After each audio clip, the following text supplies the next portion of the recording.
I still remember the email notification that ruined everything. Congratulations, Adrian Blackwell, on winning the Horizon Design Award. At first, I laughed. Adrian wasn't even in the competition. I was. I'd spent months perfecting that portfolio. My name should have been there. I called him right away. Adrian, did you... Ethan, hey! He cut in, cheerful like nothing was wrong. Crazy morning, huh? What the hell is this? The award announcement says your name. That's my portfolio. Silence. Then a calm chuckle. You must be mistaken, man. I submitted my own work. No, you didn't, I said. My voice shook. That's my concept, my color scheme, my renders. You just changed the signature. Ethan, he said quietly, maybe you're just stressed. You've been overworked. These things happen. Don't gaslight me. You used my login. I saw the submission folder. He sighed, like I was some annoying child. Look, if you're going through something, talk to someone. But don't drag me into it, I froze. You're serious? He hung up. For a full minute, I just stood there staring at the monitor. My reflection looked like a stranger's, pale, empty, stupid. By noon, the company group chat exploded with messages congratulating him. My manager, Brian, called me in. Ethan, we've got a problem, he said, avoiding my eyes. Adrian's accusing you of hacking his files. I blinked.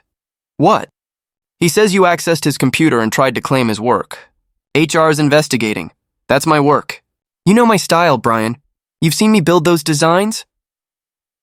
I know, he said slowly, but his submission logs show his ID, his timestamp. It looks bad, Ethan.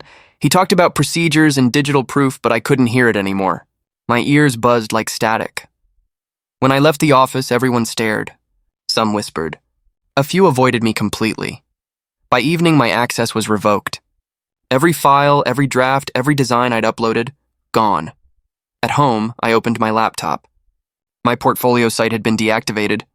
My cloud account, locked. And my email password didn't work. He'd taken it all. Not just my work, my name. Tessa called that night. Ethan, I saw the news online. They're saying you tried to sabotage him. I didn't, I said, my throat dry. He stole everything. He used my credentials. Then fight it. How? I laughed bitterly. All the proof's in the company servers. He's already changed the records. She was silent for a while. You trusted him too much. Yeah, I muttered. That's the problem. The next morning, HR called for a discussion. It wasn't one. They'd already decided. Ethan, after reviewing the evidence, we're terminating your contract. Effective immediately. I stared at the paper they handed me. You're firing me based on forged evidence? The HR rep looked uncomfortable. We have to protect the company's reputation. You can appeal if you'd like, appeal. Against data Adrian had fabricated.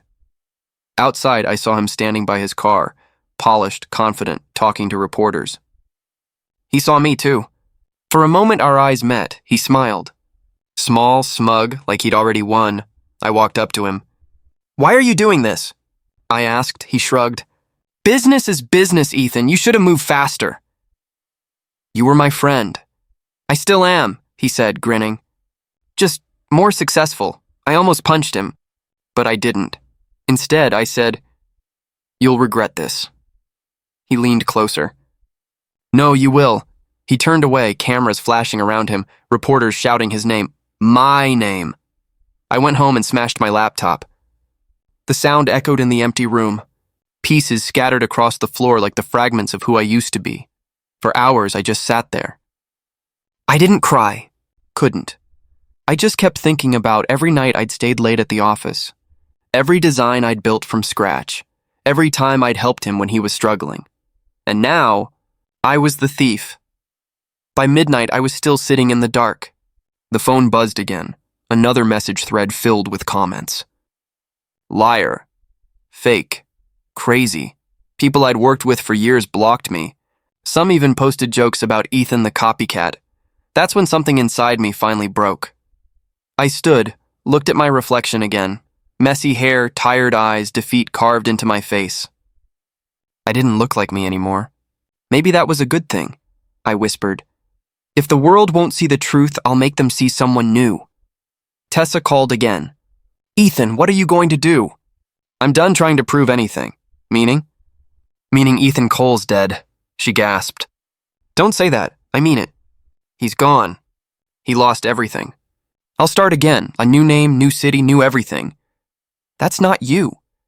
You don't run. I'm not running. I'm rebuilding. Silence. Then quietly, you can't let him win. He already did, I said. But I'm not staying beaten. I hung up and opened a blank document. For the first time in hours, my hands didn't shake. I typed a new name at the top. Eli Ward. It looked foreign. It looked clean. I stared at it for a long time. Then I whispered to the empty room. He stole my identity. Fine. I'll become someone he'll never recognize.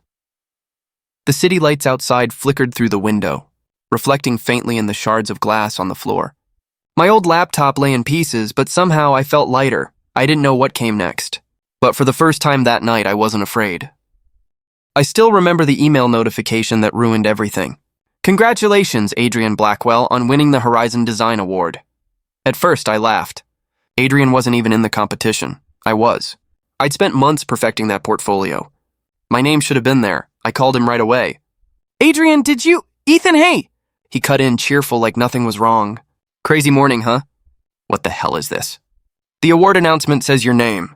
That's my portfolio. Silence. Then a calm chuckle. You must be mistaken, man. I submitted my own work.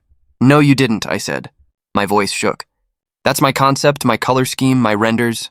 You just changed the signature. Ethan, he said quietly, maybe you're just stressed. You've been overworked. These things happen. Don't gaslight me. You used my login. I saw the submission folder. He sighed, like I was some annoying child. Look, if you're going through something, talk to someone. But don't drag me into it, I froze. You're serious? He hung up. For a full minute, I just stood there staring at the monitor. My reflection looked like a stranger's, pale, empty, stupid. By noon, the company group chat exploded with messages congratulating him. My manager, Brian, called me in. Ethan, we've got a problem, he said, avoiding my eyes. Adrian's accusing you of hacking his files. I blinked. What? He says you accessed his computer and tried to claim his work. HR is investigating. That's my work. You know my style, Brian. You've seen me build those designs? I know, he said slowly, but his submission logs show his ID, his timestamp. It looks bad, Ethan. He talked about procedures and digital proof, but I couldn't hear it anymore. My ears buzzed like static. When I left the office, everyone stared. Some whispered. A few avoided me completely. By evening, my access was revoked. Every file, every draft, every design I'd uploaded, gone. At home, I opened my laptop. My portfolio site had been deactivated. My cloud account, locked. And my email password didn't work. He'd taken it all.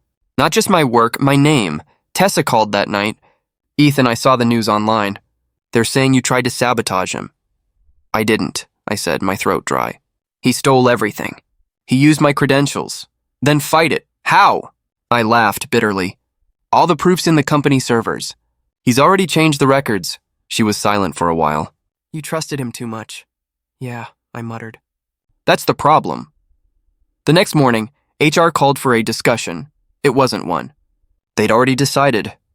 Ethan, after reviewing the evidence, we're terminating your contract. Effective immediately. I stared at the paper they handed me. You're firing me based on forged evidence? The HR rep looked uncomfortable. We have to protect the company's reputation. You can appeal if you'd like. Appeal. Against data Adrian had fabricated. Outside, I saw him standing by his car, polished, confident, talking to reporters. He saw me too.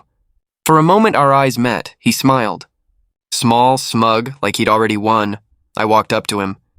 Why are you doing this? I asked. He shrugged. Business is business, Ethan. You should have moved faster. You were my friend. I still am, he said, grinning. Just more successful. I almost punched him, but I didn't. Instead, I said, You'll regret this. He leaned closer. No, you will. He turned away, cameras flashing around him, reporters shouting his name. My name. I went home and smashed my laptop. The sound echoed in the empty room. Pieces scattered across the floor like the fragments of who I used to be. For hours, I just sat there. I didn't cry. Couldn't.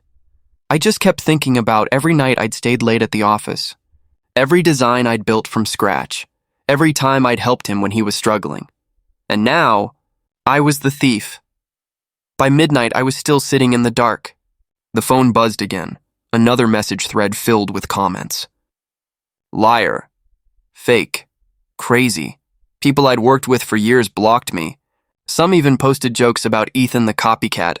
That's when something inside me finally broke. I stood, looked at my reflection again. Messy hair, tired eyes, defeat carved into my face. I didn't look like me anymore. Maybe that was a good thing, I whispered. If the world won't see the truth, I'll make them see someone new. Tessa called again. Ethan, what are you going to do? I'm done trying to prove anything. Meaning? Meaning Ethan Cole's dead, she gasped. Don't say that. I mean it. He's gone. He lost everything. I'll start again. A new name, new city, new everything. That's not you. You don't run. I'm not running. I'm rebuilding. Silence. Then quietly, you can't let him win. He already did, I said. But I'm not staying beaten. I hung up and opened a blank document. For the first time in hours, my hands didn't shake. I typed a new name at the top. Eli Ward. It looked foreign. It looked clean. I stared at it for a long time. Then I whispered to the empty room. He stole my identity. Fine. I'll become someone he'll never recognize. The city lights outside flickered through the window, reflecting faintly in the shards of glass on the floor. My old laptop lay in pieces, but somehow I felt lighter. I didn't know what came next. But for the first time that night, I wasn't afraid. I never planned to work for someone like Marcus Gray. When I first walked into his firm, I just wanted a paycheck and silence. But silence doesn't last long when people start noticing you. Eli Ward, Marcus said, reading my resume. No big-name clients, but your sample work's sharp, clean, confident. You freelance before this? Yeah, I said, forcing a smile. Mostly contract stuff. Small businesses. He studied me for a few seconds longer than I liked. You design like someone who's been burned before. That hit harder than it should have. Maybe I just work better under pressure, he chuckled. Fair enough. I like survivors. Welcome to Gray Concepts. The office was sleek. White walls, glass doors, expensive furniture. Everyone looked like they lived on caffeine and deadlines. I blended in fast. For weeks, I kept my head down, spoke only when needed, and let my work do the talking. But Marcus didn't miss much. One evening, he stopped by my desk. You don't socialize much, Ward. I prefer focusing on the job. Focus is good, he said, leaning against my desk. But too much distance makes people wonder what you're hiding. I froze for a second, then replied, Maybe I just don't like small talk. He smiled knowingly. Neither do I, but don't isolate yourself. You've got talent. Let people see it, talent. That word used to mean something. Now it just reminded me of what Adrian stole. The next week, Marcus called me into a client meeting. This is our new lead designer, he said, gesturing toward me. Eli's got a unique style. The client nodded. I've seen your mock-ups. Impressive work. I said thanks, keeping my tone even. Compliments still felt dangerous, like bait. After the meeting, Marcus clapped my shoulder. Good instincts, Ward. Keep that edge. That night, I stayed late finishing revisions. The office was quiet except for the hum of computers. Then someone's voice broke the silence. You're Eli, right? I turned. A woman stood by the doorway, tall, dark hair tied back, sharp eyes that missed nothing. Yeah, I said. Can I help you? She smiled slightly. Lila Hart. I'm doing a feature on modern design trends and creative fraud scandals. Marcus mentioned your name. I tensed at that last word. Fraud. Scandals? I repeated. She nodded. Don't worry, I'm not accusing anyone. It's an investigative piece. How people steal credit for others' work. How the system lets it happen. You'd be surprised how common it is. I swallowed hard. Yeah, I've seen a few cases. Her eyes flicked over my face, studying me. You sound like someone who's lived one. I forced a small laugh. Let's just say I've worked in toxic teams before. Mind if I quote you? I'd rather stay off the record. Fair enough, she said, still watching me. You've got that guarded thing about you. It makes me curious. I looked back at my screen. I'm just tired. Of work or people? Both, I said. She smiled, amused. I'll take that as honesty. Maybe we'll talk again. After she left, I sat there for a long time, staring at the reflection of my face on the monitor. The ghost with a new name, I thought. Over the next few weeks, Lila kept showing up, sometimes for interviews, sometimes just to check on progress. You don't talk much, she said once, leaning against my desk. Talking's overrated, I replied. Maybe, she said, but you listen carefully. People who listen that much usually have something to hide. I looked up from my sketch. You analyze everyone like this? Only the interesting ones. Her tone made me smile despite myself. One afternoon, she dropped by while Marcus was reviewing designs. Lila, Marcus greeted, shaking her hand. You're going to love Eli's latest work. I tried to look casual, but my stomach twisted. Marcus projected my presentation on the screen. He's got this minimalist edge. Reminds me of a guy I once worked with, Adrian Blackwell. You ever heard of him? The name hit me like a slap. My fingers tightened on the table. Lila nodded. Yeah, the designer who won that Horizon Award, right? His work's all over the media, Marcus frowned. He's a fraud. Claimed concepts that weren't his. Cost me $1 million campaign years ago. Lila tilted her head. Seriously? Dead serious. His success won't last. People like that always fall. I said nothing. My chest burned, but I kept my expression neutral. After the meeting, Lila caught up to me in the hallway. You okay? You looked tense when Marcus mentioned that guy. Just reminded me of someone I used to know. Someone who wronged you? Something like that. She studied me again. Eli, if you ever want to talk off the record, I'm a good listener. I'll keep that in mind, I said. When I got home that night, I couldn't sleep. I kept replaying Marcus's words. People like that always fall. Maybe he was right. Maybe karma was patient. A few days later, Marcus called me into his office. You've got real potential, Ward. I'm promoting you to project lead on the next campaign. Thank you, I said, surprised. He grinned. You've earned it. Don't let anyone steal your thunder. That line hit harder than he knew. When I stepped out, Lila was waiting near the elevator. Promotion? She asked. I nodded. Congratulations. She smiled, then added softly, You still look like you're running from something. I met her gaze. Maybe I am, but I'm getting faster, she laughed quietly. Whatever it is, I hope you outrun it. As the elevator doors closed, I caught my reflection again. New name, new job, new life.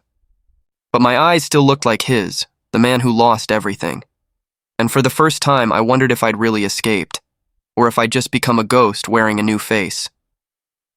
The morning Lila's article dropped, the whole office buzzed like a kicked hornet's nest. My inbox flooded with links. Rising star or stolen genius. The truth behind Adrian Blackwell's designs. I must have read the headline 10 times. Marcus burst into my workspace, waving his tablet. Ward, did you see this? Hart's piece just exploded online, I nodded. Yeah, it's intense. She's got receipts, he said, grinning. Emails, timestamps, sketches. Blackwell's panicking, I bet. About time someone dragged him. Guess so, I muttered. He slapped my shoulder. You look like you just saw a ghost. Enjoy this, Ward. Justice doesn't show up twice. Justice. The word almost made me laugh. By noon, social media was a wildfire. Blackwell fraud was trending. Reporters camped outside his firm. Watching him unravel from a distance was like watching lightning hit a tree, bright, destructive, and impossible to look away from. Tessa called that evening. You saw it? Yeah. Eli, this is what you wanted. He's being exposed. I didn't write it, I said, staring at my reflection in the dark window. She found her own way. But you fed her hints. Barely. Still, she said, voice trembling. You knew this would happen. Did I? You're enjoying it, I didn't answer. Tessa sighed. I thought disappearing meant healing, not plotting. I didn't plan this, Tess. It just what? Fell into place? She snapped. You've been waiting for this moment since the day he stole from you. Maybe, I admitted. But you can't blame me for wanting him to feel what I felt. I can if it's destroying you again. The line went quiet. Then she whispered, You can't rebuild your life on ashes, Eli. Maybe that's the only thing I know how to build with anymore. She hung up. The next day, Lila stormed into the office, phone in hand. He's denying everything, she said, furious. He's calling it defamation. Says the sources are fabricated. I kept my tone calm. That's what guilty people do. She dropped her bag on my desk. Someone from his company reached out, Clara Evans, his assistant. She wants to meet. Claims she has proof he forged signatures. My pulse spiked. You believe her? She sounded terrified, Lila said. But here's the weird part. She mentioned you. Me? Lila nodded slowly. Eli Ward knows more than he's admitting. Her words exactly. What's that about? I froze. Maybe she's mistaken. She wasn't guessing Eli. She sounded sure. I forced a laugh. I've never met her. Lila watched me like she could read my heartbeat. Are you hiding something? I'm a designer, Lila, not a whistleblower. Her expression softened but didn't fade. You can trust me, you know. Can I? I asked quietly. She hesitated. Yes, I wanted to. God, I wanted to. But truth had always come with consequences. That night, I couldn't sleep. Every line of her article replayed in my head, every quote, every accusation. I imagined Adrian pacing, yelling, calling lawyers, maybe realizing someone out there still knew the truth. Part of me wanted to tell him it was me. To watch his face when he realized the ghost he buried was still breathing, but another part, the small, trembling part, just wanted peace. The next evening, I met Tessa again. She showed up outside my apartment, eyes red. Don't do this, she said. I know that look. You're about to burn everything down. I already did that once, I said quietly. She grabbed my arm. Then stop repeating it. He deserves worse, and you deserve better, she shot back. You're not the same person he destroyed, I met her gaze. Maybe I am. Just with a different name, her voice cracked. You think revenge will fix that? I think it's the only thing that'll make him see me again. Tessa shook her head. Then you'll never stop being haunted. I pulled my arm free. He stole my life. I'm just taking it back, she whispered, or losing it again. Then she walked away. The next morning, I met Lila at a cafe. She was already seated, laptop open. I met Clara, she said. She's scared out of her mind. Adrian's threatening lawsuits. But she confirmed something. His earliest portfolio files don't match his handwriting. Meaning? Meaning the work's not his. I stirred my coffee. You're going to publish more? Of course. But I need corroboration. If I can prove who the real designer was... She paused, studying me. Eli, tell me the truth. Were you involved? I met her eyes. Would it change how you see me? She didn't blink. Yes. Then no, I lied. She sighed. You're not a good liar. Neither are you, I said softly. She smiled faintly. If I dig deeper, am I going to find something? Probably, I said, standing. Just be careful where you dig. Why? Because sometimes ghosts bite back. When I walked out, my chest felt like it was caving in. I'd wanted him exposed, but not like this. Not with the walls closing in on me, too. That night, I got a message. Unknown number. You started this. Don't think you'll stay hidden forever. No name. No signature. But I didn't need one. I stared at the screen until my reflection blurred. For the first time since I became Eli Ward, I didn't feel invisible anymore. I felt hunted. Still, beneath the fear, something dark pulsed. Satisfaction. He was cracking. I could almost hear it, and even as guilt clawed at me, one truth rang louder than the rest. I wasn't done yet. Revenge had already chosen me. The first time I sent an anonymous tip, my hands shook. A single file. One project draft, time-stamped before Adrian ever touched it. It wasn't much, but it was enough to make him sweat. By the next morning, the internet was on fire again. Another thread of doubt pulled loose. Marcus stormed into my office. Ward, you seeing this? He tossed his phone onto my desk. Blackwell's losing his damn mind. He fired 3 people already. I pretended to scroll. That's rough. He narrowed his eyes. You look calm. Too calm. I just designed, Marcus. The rest is noise. Bull. He crossed his arms. I've seen that look before. The look of someone who wants blood, not justice. I leaned back. Maybe I just believe in karma, he sighed. Karma doesn't use VPNs, Eli. I almost smiled. You give me too much credit. Later that night, I sent another message. This time to Nathan, an editor at the Creative Ledger. Just a nudge, another breadcrumb. Adrian had stolen more than just my work. He'd taken others too, masking it under flashy branding.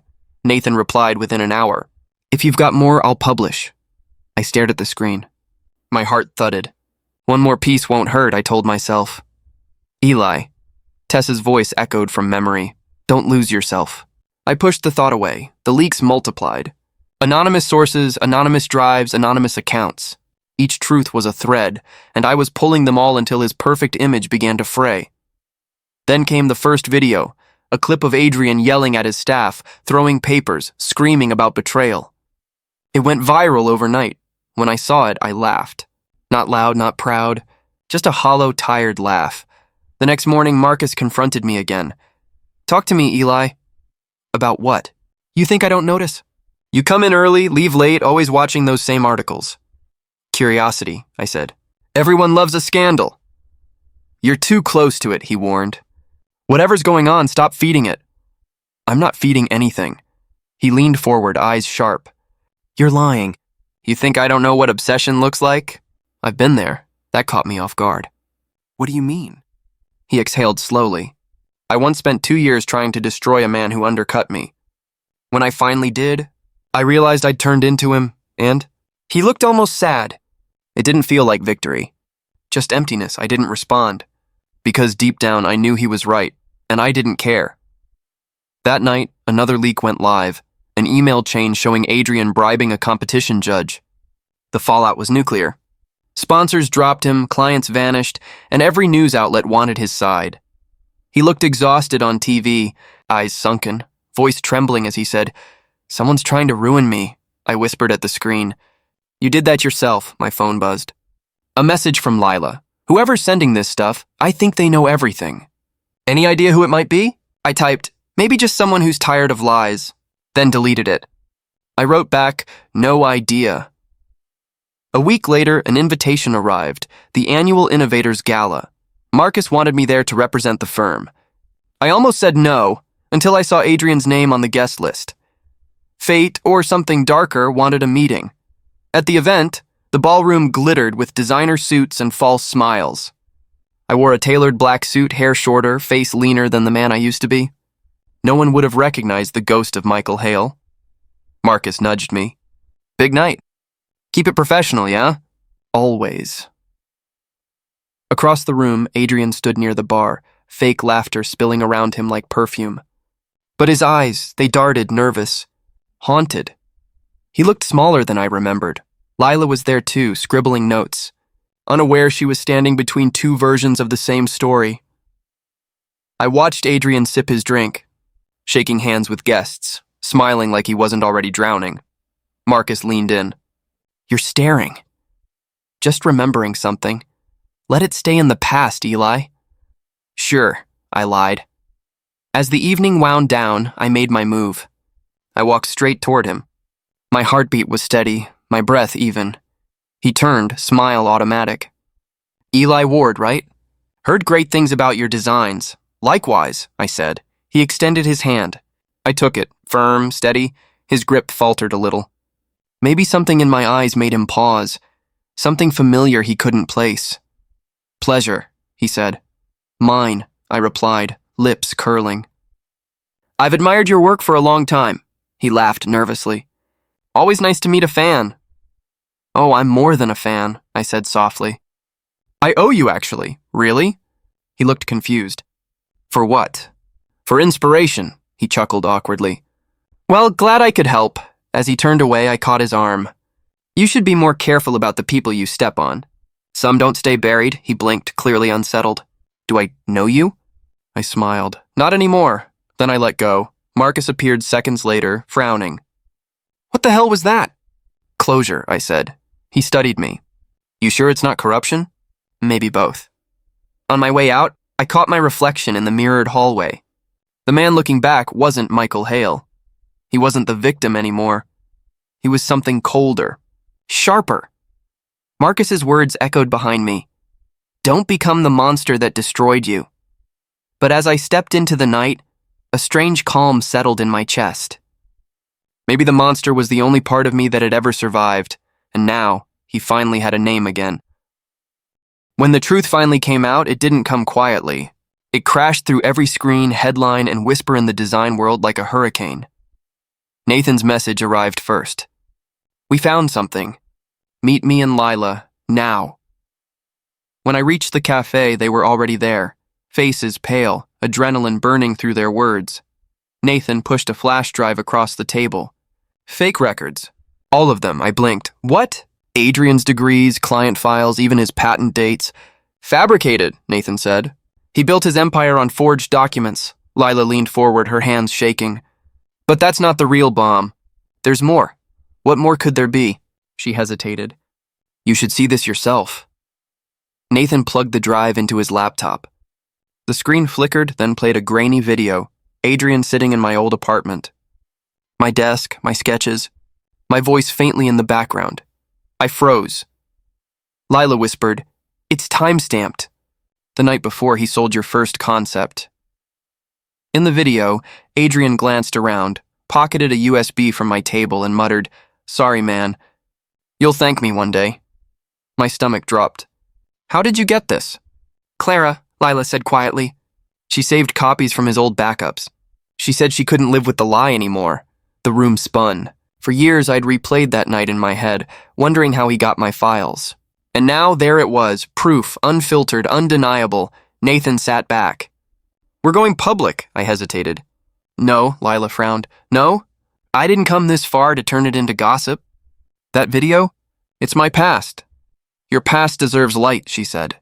"People deserve the truth." "What about my new life?" I asked. "Eli Ward doesn't exist after that upload." Lila looked at me for a long time. "Would Michael Hale rather stay buried or finally be seen?" Her words hit hard. For a second, I saw both versions of me, the man I was and the one I'd built. Both exhausted, both bleeding from the same wound. "Do it," I said finally. "Just protect my anonymity," she nodded. "I promise." That night I couldn't sleep. My phone buzzed endlessly. Notifications, mentions, chaos unfolding in real time. When the video went live, it was like watching history correct itself. The comments flooded in. He stole everything. How many careers did he ruin? Justice finally served. Then I saw it, my name. Michael Hale. I stared, breath locking in my throat. She hadn't blurred it. Within hours, my inbox filled with messages from people I hadn't spoken to in years. Old colleagues. Former friends. Some apologized. Some demanded explanations, Marcus called. "Eli, no, Michael, what the hell is happening?" "I didn't plan this," I said. "You didn't stop it either." I swallowed. "Would you have?" he sighed. "You've won if that's what you wanted. But victories like this come with ghosts." "I already live with them," I whispered. Adrian's downfall was instant and merciless. Sponsors withdrew, firms severed contracts, and every outlet wanted his confession. The same reporters who once worshipped him now tore him apart. By evening, he called. The number flashed across my screen like a curse. I answered. "Michael," he said, voice cracking. I didn't know it was you." "I bet you didn't. I never meant for it to go this far." "You stole my name," I said quietly. "How far did you think it would go?" He inhaled shakily. "Please, can we talk?" "Just once, in person." Against all logic, I agreed. Maybe I needed to see him fall, not through a screen, but face to face. We met at a small rooftop bar downtown, long after midnight. He looked nothing like the man from the magazines. Eyes hollow, posture broken, voice trembling. "You look good," he said weakly. "You don't," I replied. He winced. "I deserve that." I sat across from him. "Why?" He didn't answer right away. "You were better, smarter. I was tired of being the one who almost made it. So I took what I needed." "And you slept fine all those years?" "No," he said softly. "I told myself I earned it. That you didn't know how to sell yourself. I justified it. I studied him. And now?" He rubbed his temples. "Now I wake up and everyone hates me. Reporters, clients, friends, gone. They keep calling me a fraud. I can't even go outside." "You can't hide from what you are." He looked up, desperate. "Michael, please, just tell them you forgive me. One word from you and I can rebuild." "Rebuild?" I cut in. "On whose foundation this time?" His lips trembled. "I'm sorry. I really am. I know. Then say something. Anything." I leaned closer. "You ever wonder what it's like to watch your own name burn?" He blinked, confused. To hear it on every tongue, twisted, mocked, erased. I said, "Now you know." His eyes filled with tears. "You got what you wanted." "No," I said. "You got what you deserved." Silence stretched between us, heavy and final. The city hummed below, distant, uncaring. He whispered, "I never thought it'd be you." I stood. That's the thing about ghosts, Adrian. You don't recognize them until they're standing right in front of you. I turned to leave. He reached out, voice cracking. "Please, Michael, I didn't look back." Now you know what it feels like to lose your name. When I stepped outside, the night air felt different, cleaner, colder, lonelier. People would know me again, sure. My name would trend, my story dissected, my face plastered across timelines, but what they wouldn't know was how empty victory felt when you had no one left to share it with. I took out my phone and deleted every message thread, every file, every alias. Eli Ward, Michael Hale, both ghosts now. Somewhere behind me, Adrian's world collapsed for good. And mine? It started to fade, one truth at a time. Adrian vanished from every screen. No interviews, no statements, no trace of the man who once owned half the industry. But his silence only made my noise louder. Everywhere I turned, there was me. Articles calling me the genius reborn. Talk shows replaying my old clips beside my new ones. Strangers sending messages like "welcome back from the dead," and yet I felt nothing. Nathan called first. "You're trending worldwide." "You did it, Michael." "You actually did it." "I don't feel like I did," I said. He hesitated. "You're free now, am I?" Before he could answer, I hung up. Freedom didn't feel like this. It felt like standing in a bright room where every shadow still whispered your old sins. That night, Lila came over. She didn't knock. She never did. But this time, her eyes were red. "So," she said, tossing a newspaper onto my counter, "you're famous again." I glanced at the headline, "The Return of Michael Hale." My face smiled back, but the man in the picture looked hollow. "You exposed the truth," I said quietly. "You should be proud." "Don't," she snapped. "Don't turn this into gratitude," I frowned. "What do you mean?" "You used me," she said. "All that talk about justice, about righting wrongs, it was just revenge dressed as virtue. That's not fair, isn't it?" She stepped closer. "You fed me half-truths. You let me fight your war without telling me who I was really fighting for. I asked you to protect my anonymity. And I did, until I thought the world deserved to know. By exposing my name," I said, my voice trembling. "You destroyed what I built," she laughed bitterly. "You destroyed it yourself the moment you cared more about revenge than peace." The silence between us stretched until it ached. "I didn't mean for it to go this way," I whispered. "Neither did I," she said softly. "I believed in you, Michael." "Not in the ghost you've become." She turned toward the door. "Lila," I said, "please." She didn't stop. "Enjoy your fame. Maybe it'll keep you warm when everything else leaves." The door closed. The sound was small, but it shattered something inside me. For days, I avoided calls. Marcus kept trying, but I couldn't face him. Eventually, he showed up uninvited, like always. He stood in my living room, arms crossed. "You look like hell." "I feel worse." He sat across from me. "So the great Michael Hale finally got his justice." "Don't mock me." "I'm not," he said. "I'm wondering what it cost." I stared at my reflection in the dark TV screen. "Everything," he sighed. "You know, I warned you. Revenge doesn't fill the hole. It just teaches you how deep it really is."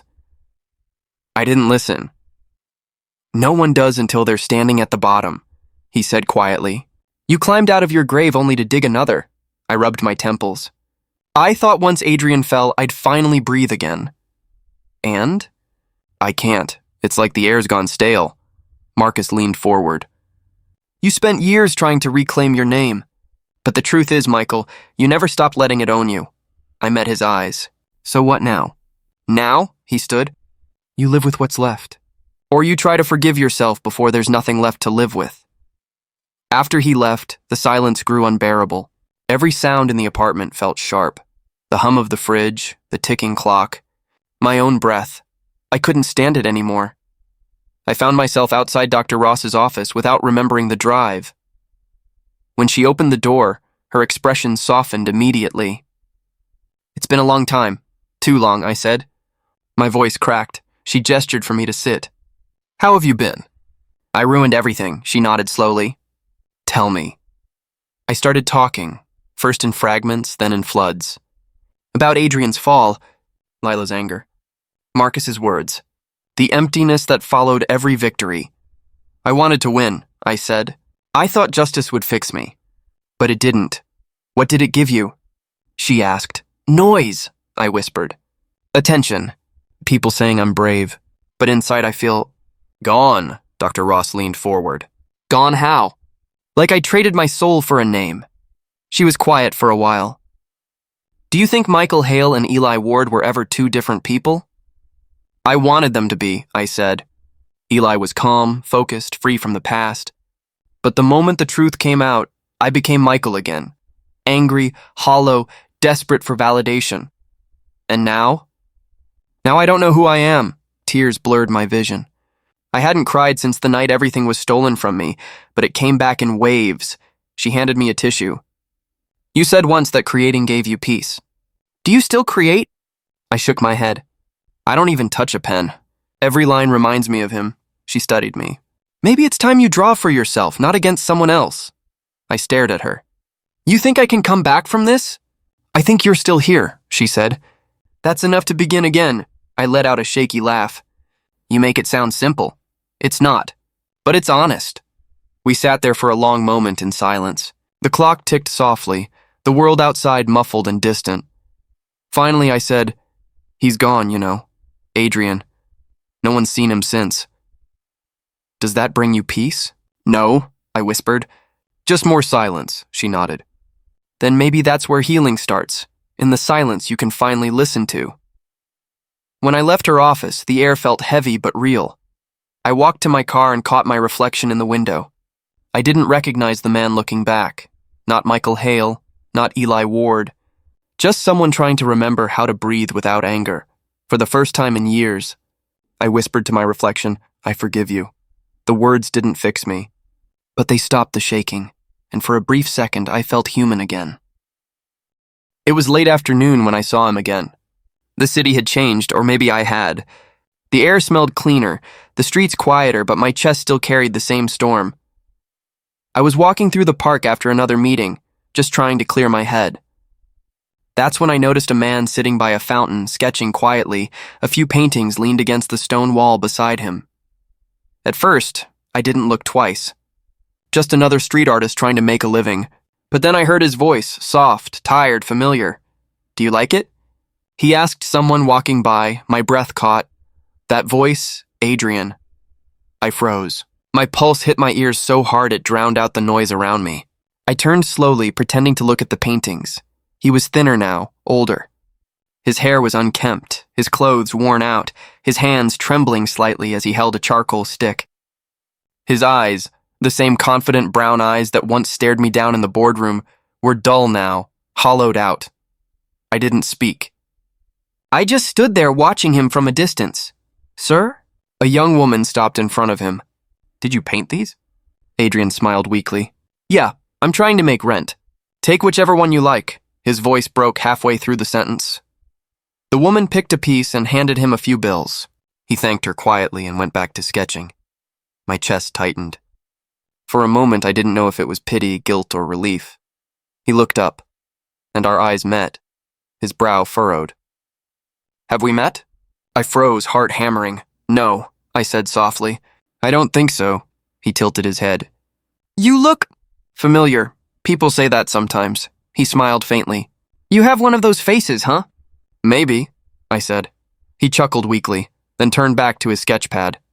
You look successful, he muttered. That's good. The world needs people who made it. I stared at him.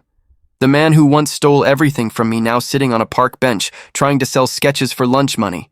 How's life treating you? I asked. He laughed softly. Fair enough. Karma caught up, I guess. Karma? Yeah, I used to be someone. Big deals, interviews, awards. Thought I was untouchable.